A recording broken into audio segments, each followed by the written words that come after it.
Hello guys, स्वागत है आप सभी का आपके अपने यूट्यूब चैनल दीप हिंदी ऑनलाइन संसार में। आज हम आप लोगों के लिए लेकर आए हैं छायावाद के प्रवर्तक कविवर जयशंकर प्रसाद जी का जीवन परिचय। जयशंकर प्रसाद का जन्म 1889 ईस्वी में वाराणसी में हुआ था। काशी के प्रसिद्ध क्वींस कॉलेज में वे पढ़ने गए, परंतु स्थितियां अनुकूल न होने के कारण 8वीं से आगे नहीं पढ़ पाए। बाद में घर पर ही संस्कृत, हिंदी, फारसी का अध्ययन किया। छायावादी काव्य प्रवृत्ति के प्रमुख कवियों में से एक जयशंकर प्रसाद जी हैं। सन 1937 ईस्वी में आपका निधन हो गया।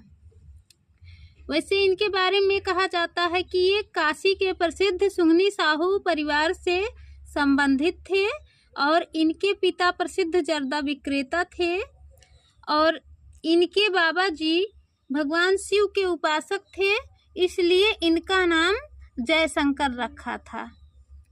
उनकी प्रमुख काव्य कृतियां हैं चित्राधार, कानन कुसुम, झरना, कामा आंसू, लहर, कामायनी।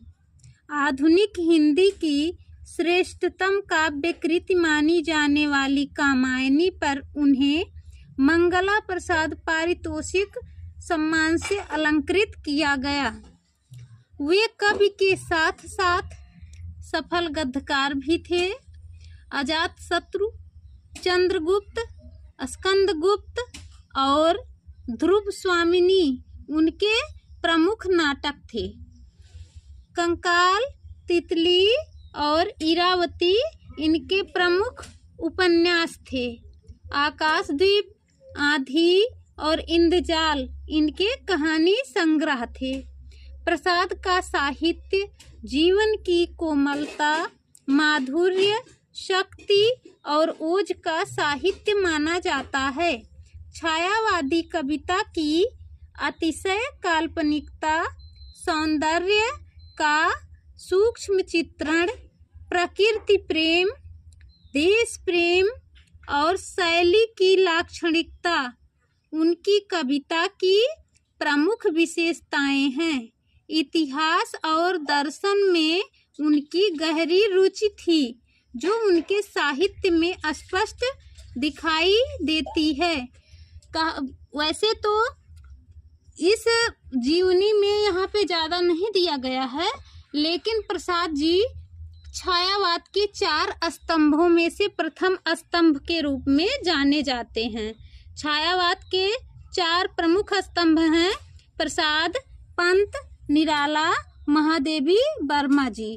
तो छायावाद का प्रथम स्तंभ यदि पूछा जाता है तो आप बताएंगे कि जयशंकर प्रसाद हैं और इन्होंने कामायनी जैसे महाकाव्य को लिख करके हिंदी साहित्य जगत में अमूल्य निधि उपलब्ध की है और इनकी क्षय रोग होने के कारण मृत्यु हुई थी, जो कि इन पंक्तियों के अंदर नहीं दिया गया है, लेकिन आपको ऊपर से बता रहे हैं कि इनका जन्म काशी के प्रसिद्ध सुंगनी साहू परिवार में हुआ था। इनके पिता प्रसिद्ध जर्दा विक्रेता थे और इनके बाबा जी शैव मतानुयायी थे, इसलिए इनका नाम जयशंकर रखा था। और बड़े भाई की आकस्मिक मृत्यु हो जाने के बाद पूरे परिवार का भरण पोषण का दायित्व इनके कंधों पर आ पड़ा था, इसलिए इनको बहुत सारी दिक्कतें हुई, लेकिन इन्होंने अपना साहित्य सृजन करना कम नहीं किया और इन्होंने परेशानियों का डटकर सामना किया और क्षय रोग से ग्रस्त होने के कारण इनकी मृत्यु हुई थी। धन्यवाद। यदि आप सभी को वीडियो पसंद आए तो लाइक, सब्सक्राइब, शेयर करना ना भूलें।